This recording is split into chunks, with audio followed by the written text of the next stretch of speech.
This video is the second part for Seqr B. In this video we're continuing to look at terminology. Firstly, if a sequence has a final term, it's called a finite sequence. It means it ends. If a sequence continues indefinitely, it's an infinite sequence, so it goes on forever.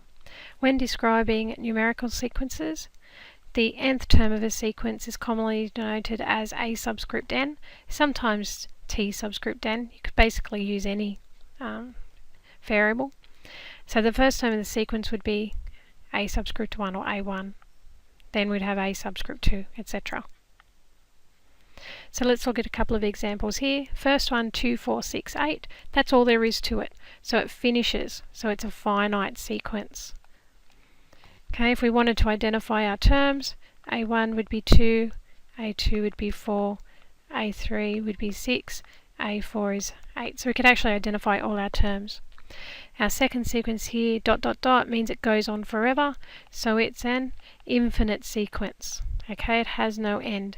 So we can't identify all our terms here, but we know our first term is 7, we might want to write our second term is 11, etc. A subscript n, an, is called the general term of the sequence.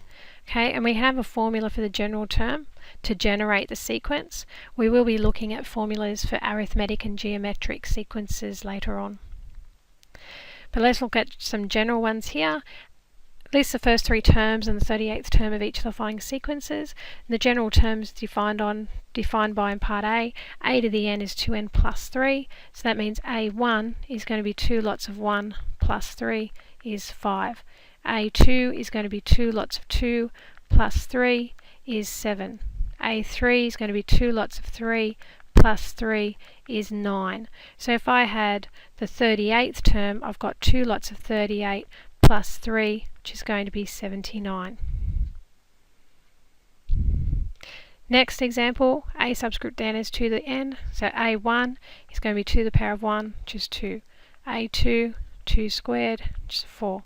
a3, 2 cubed, which is 8. 38th term is going to be 2 to the power of 38, which is some humongous number. Plug it into your calculator and you will get this. Okay. Let's try and come up with formulas. Don't get too caught up on this. You won't be expected to do it in any assessment. It's just as a kind of a test to see if you can get patterns. First one's 3, 7, 11, 15, 19. Remember, we're always looking in terms of that first term. That's my first term there, so that's when n is 1. Okay, so just as a tip, look at the if there's a common difference between the numbers, which there is in this case. We're going to add 4 each time. That becomes our multiplier. So our general term is 4 lots of n. Okay, so if my difference was 6, I'd have 6 lots of n. Then I need to think about, well, what's happening next? Well, 4 lots of 1 is 4, but I've got 3. So you would think that I'd have to take 1. Let's check it. 4 lots of 2 is 8 minus 1 is 7, which is our second term. 4 lots of 3 is 12 minus 1, which is our third term. So that seems to work.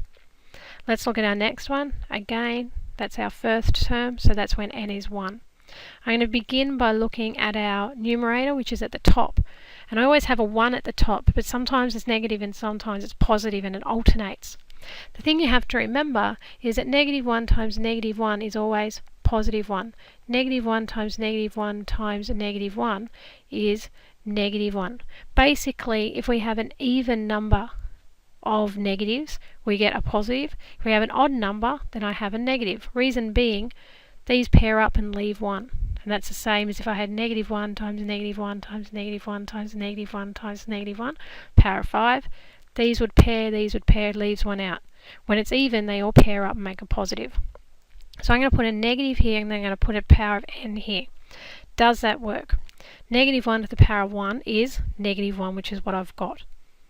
Okay, so that works. Negative 1 squared gives me my positive 1. So you can see how every second term is going to be positive. All over, what's happening on the bottom? 2, 3, 4, 5. Well, they're going up by 1 and I'm starting with n plus 1. So that's it there. What now? Practice time. Seqr B2 and Seqr B3 in your textbook. Remember to check your answers in the back of the module.